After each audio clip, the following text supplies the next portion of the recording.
Today I'm gonna show you a birthday card for a little boy or a little girl. It's a little bit special birthday card. It's a Concertina caterpillar card. And it looks like this. And I added these two to the bottom so it can stand on its own. But it looks like this, and you're supposed to fold it like this without the feet. But I wanted the feet because this is gonna probably stand on a table. So you fold it like this, and it's a little caterpillar, and it's a concertina because it is like an accordion fold. And there you have the little caterpillar, and you open it up like this, and there you have its body with some nice swirls or lines, and number 3 because it's a 3-year-old boy. And on the back side you can have happy birthday to you and write your greeting here in these small little balls or bubbles. And I started out with, to make this card or worm or caterpillar actually, yeah, you will need to have let me see now, 13 1/8 by 2 3/8.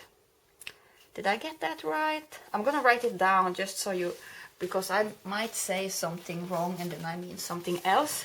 So you will have to have, let me see now, 13 1/8 by 2 3/8. That's the measurements, and that's going to be in centimeters because I use centimeters, so it's going to be 33 centimeters by 6 centimeters. Yeah, and you're gonna score at every, you're gonna cut out that piece of paper, it's gonna be a long paper, and then you're gonna score at 5.5 centimeters, or that's actually, can you see that? That's actually 2 3/16 inches. So you're gonna score at 2 3/16 inches or at 5.5 centimeters. And that will give you this base shape of this caterpillar. And the caterpillar I used was this color originally, but you're gonna use some watercolor to create that. So it's good if you have watercolor paper. It doesn't have to be this color, you could make white. I wanted this color because the lines will be showing through, so I wanted yellow orange lines actually.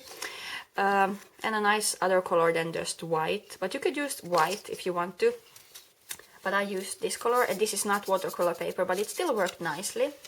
So then when you have cut that piece out, I'm gonna recommend that you start decorating it. The first thing you should do if you want these lines, oh, there's my little signature on the bottom there. If you want these lines, you should use something called perfect pens, and these are pigment inked pens that dries slow, and you will have to use some kind of adhesive, not adhesive, some kind of powder. This is clear, so if you have white paper it will be white stripes.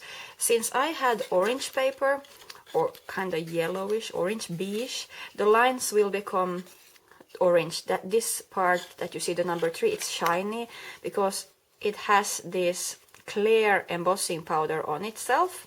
So you're gonna start with that. You will not see anything because it's clear, and then you're gonna put on some clear embossing powder, and you're gonna use your heat tool to set it. Once that is done, you will take your watercolors. I used green and a little bit of yellow and orange, and just mixed it up, and that's how I painted this caterpillar. And that's when you will see these lines that you made with the embossing powder. They will just show these lines and balls, round things. And to make it even pop that more, so after it was dry, I took some, what are these called? These are just normal pens, and I used the darker green, and I made these small dots around number 3, and these small dots around this, not around, on one side of the lines and around the balls, just to make them pop out a little bit more.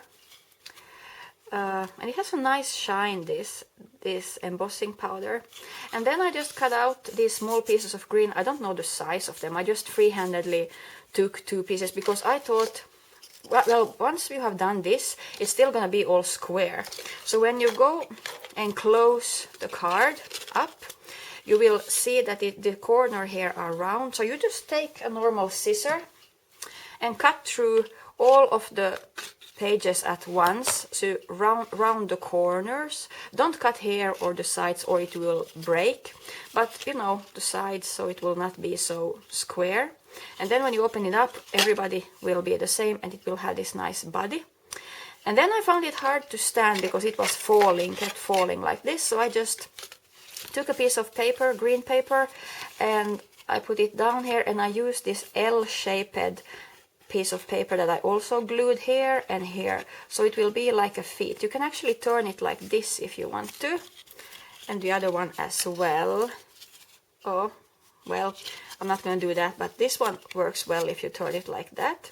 So it's just a little flip so it will stand, and I drew with the green pen. Again, I used it to make some look-alike grass.